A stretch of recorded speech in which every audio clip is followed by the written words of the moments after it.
Demonstration for our campus kitchen at UGA software. You can see that this is our home page right here. We have a dashboard on it as well as links to the social media platforms for Campus Kitchen over here on the right. On the dashboard we have the total senior count as well as the total youth count and rural count. You can see if you hover over one of the parts of the chart, it gives you the client that is related to. We have total meals delivered right here in the top right corner, as well as total rural meals delivered down here at the bottom. These two meters right here represent the percentage of containers returned as well as the percentage of deliveries missed. These can all be changed to represent the threshold or goals of Campus Kitchen. Moving on to the search bar, if we type in moon and click search, you can see that it global searches and comes up with one driver that we have. If you click on that orange hyperlink, you can see that it gives us the full driver information. This button right here is where you would edit this driver information if need be. Moving on to the search bar again, if we type in dog and hit search, it comes up with the client hairy dog.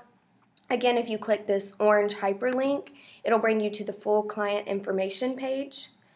You can see this is all the information stored on the client.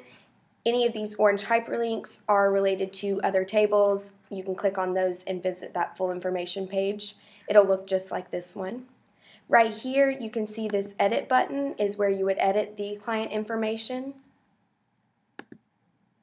And then the client visit tab right here on the right of client information tab is where you would add a new client visit. This button right here does that. We decided to directly relate client visits to clients, that way that we had less room for human error and the correct client is selected. You can see that it gives us a total of 2 visits for hairy dog, and if you click on this orange hyperlink, it'll bring you to the full information for that client visit. Moving to the clients tab itself, you can see that this is a list of all the clients that have been serviced by Campus Kitchen. Here is a button to add a new client. And then there is a filter that you can select to only see active clients. It'll filter out any archived clients that might be in that list. Right here on the settings button, if you click that, you can see the option to select fields to display.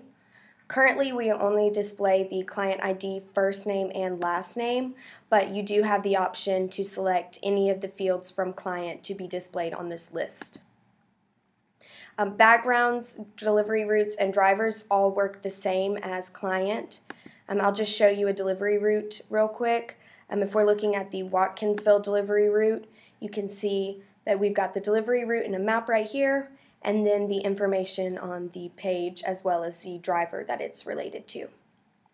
And again, here's that edit button if you did need to edit a delivery route. Moving on to reports.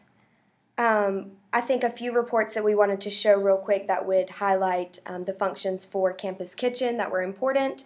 I'll just show those real quick, but first we want to go under folders. All folders, we have organized them based on the function that they represent in Campus Kitchen. So I'll just select bag packing, and you can see that we have it broken down by the weekly cycle ID. So if we're looking at weekly cycle 1, you can see here is the report for all of the clients on weekly cycle 1 who will receive bag. You can see right here this chart button will give us an idea of how many rounds we will need for bag packing. You can see that there are 3 with first round, 1 with second, again with third, and third for a 6 household.